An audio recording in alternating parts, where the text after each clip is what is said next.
কাজ থেকে ফিরতে একটু দেরি হলো। তার মধ্যে ঝড় বৃষ্টির রাত, যানবাহন তো দূরে, একটা মানুষের দেখা পাচ্ছি না। দেখি কাছে কোথাও হোটেল পাই কিনা।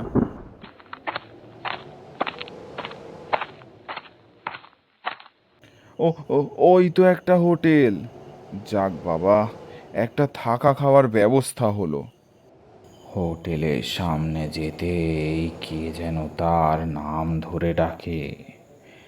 ভেতরে ঢুকতেই অট্টহাসি হেসে একটা সজোরে আওয়াজ করে দরজাটা বন্ধ হয়ে যায়।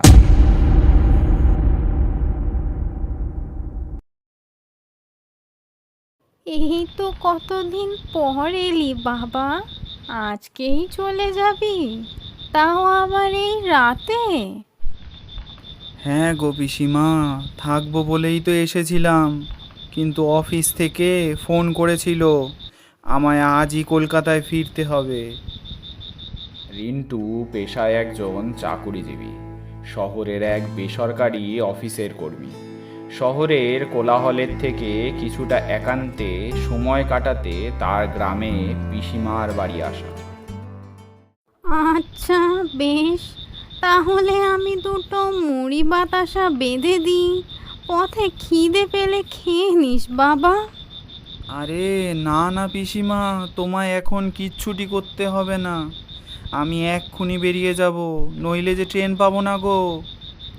তাহলে আয় বাবা, সাবধানে যাস কিন্তু। এরপর রিন্টু বেরিয়ে পড়ে স্টেশনে যাওয়ার উদ্দেশ্যে। রাত তখন 9টা।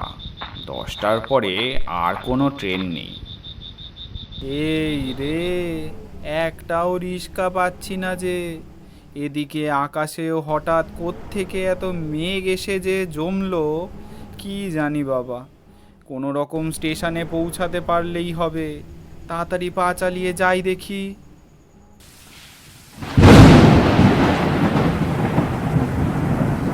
কিছু দূর চলার পর পথে ঝমঝমিয়ে বৃষ্টি নামল।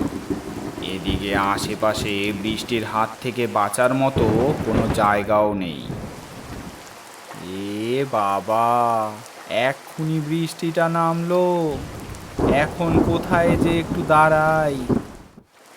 এরপর সে রীতিমতো দৌড়াতে শুরু করলো।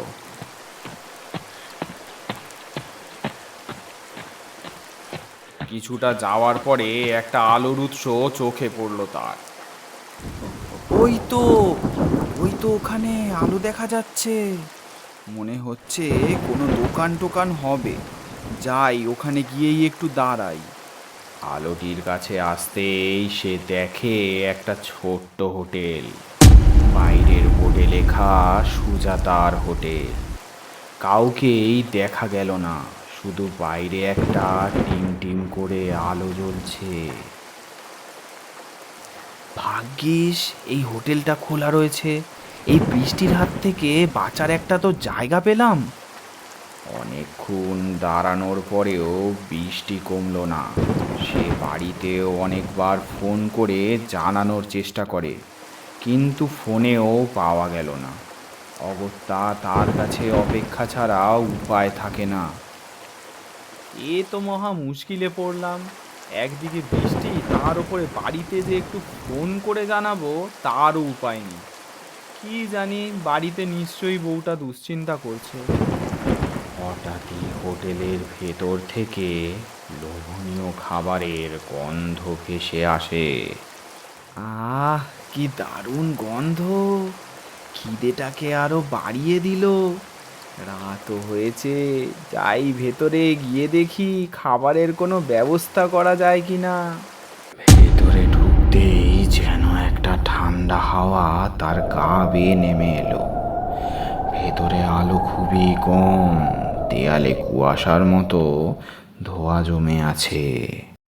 একটা বৃদ্ধা মহিলা কাউন্টারে বসে আছে, জীর্ণ চেহারা। বৃদ্ধার পরনে লাল পেরে সাদা শাড়ি। হালকা হাসি মুখে তার দিকে তাকিয়ে বলে, এসো বাবা, ভেতরে এসো, বাইরে যে খুব বৃষ্টি। আপনি একা বসে আছেন? আর কেউ নেই? এই সময় তো কেউ থাকে না বাবা। এই হোটেলে তো শুধু রাতের অতিথিদের জন্যই খোলা থাকে। আর আমি তো এখানে বসে তোমারই অপেক্ষা করছিলাম। কথাটা শুনে রিন্টুর গা হিম হয়ে গেল।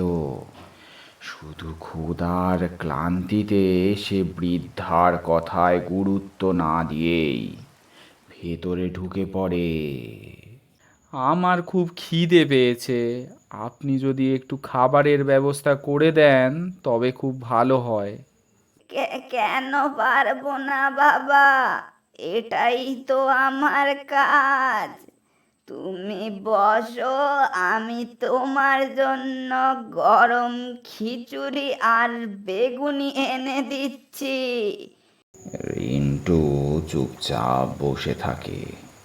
তার মনে এক অবাক করা প্রশ্ন, তবে তার উত্তরটা যেন তার জানা নেই। দেয়ালের পেছন থেকে ভেসে আসে রান্নার শব্দ আর কিছু অদ্ভুত ফিসফিসানি। কারা যেন ভেতরে কথা বলছে। এসব দেখতে দেখতে খাবারের থালা নিয়ে চলে আসে একজন মাঝবয়সী ভদ্রলোক। পরনে ধুতি, রোগা চেহারা আর মাথায় উস্কো খুস্কো চুল। এক থালা খিচুড়ি সে তার সামনে এনে রাখলো। সাথে রয়েছে লাবড়া আর একটা বেগুনি। খিচুড়িটা থেকে কেমন যেন একটা অদ্ভুত গন্ধ বেরোচ্ছে। বাহ, এই ঝড় বাদলের রাতে যে এমন খিচুড়ি আমার কপালে জুটবে তা তো আমি ভাবতেই পারিনি। এখনো অনেক কিছু বাকি আছে বাবু, তাড়াতাড়ি খেয়ে নিন, নইলে যে খাবারটা ঠান্ডা হয়ে যাবে। মানে? সে আর কোনো উত্তর দিল না। ধীরে ধীরে রান্নাঘরের দরজার সামনে গিয়ে কোথায় যেন অন্ধকারে মিশে গেল। রিন্টু একটু কুণ্ঠিত বোধ করলেও খিদের জ্বালা সহ্য করতে না পেরে তাড়াতাড়ি খেতে শুরু করলো। কিছুক্ষণ খাওয়ার পরে সে বলে ওঠে, এ কি, খিচুড়িটা থেকে হঠাৎ এমন পোড়া পোড়া গন্ধ বেরোচ্ছে কেন? নিমেষের মধ্যেই সে দেখতে পায় তার এক থালা খিচুড়ি পুড়ে কালো হয়ে গেছে। এটা এটা কি হচ্ছে? এটা কি হচ্ছে?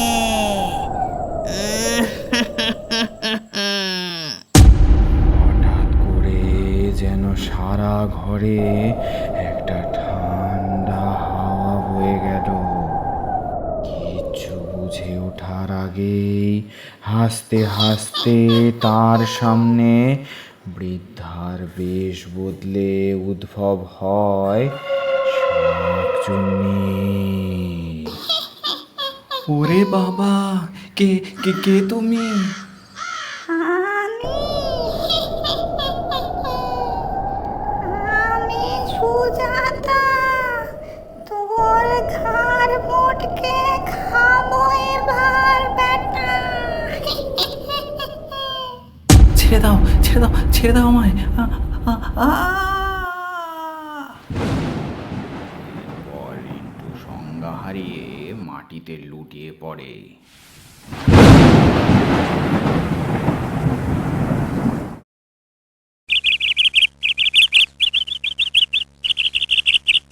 তারপর যখন চোখ খুলে সে নিজেকে তখন একটা খোলা মাঠের পাশে খুঁজে পায়। কিছু কৃষক পাশের ক্ষেতে কাজ করছিলেন। রিন্টুকে দেখে জিজ্ঞেস করে, কোত্থেকে এসেছো বাবা? কোথায় যাচ্ছিলে? রিন্টু সবটা খুলে বলতেই তাদের মধ্যে একজন বলে, ও এক মায়াবী শাকচুন্নি। কয়েক বছর আগে এই গায়ের শেষ প্রান্তে একটা হোটেল ছিল, কিন্তু কিছু গ্রামবাসী তাকে ডাইনি অপবাদ দিয়ে তার পরিবারের সকলকে পুড়িয়ে মেরে ফেলে। তারপর থেকেই গায়েই অঘটন নেমে আসে। আপনি খুব ভাগ্যবান এ যাত্রায় বেঁচে গেছেন। যাক, বাঁচা গেল।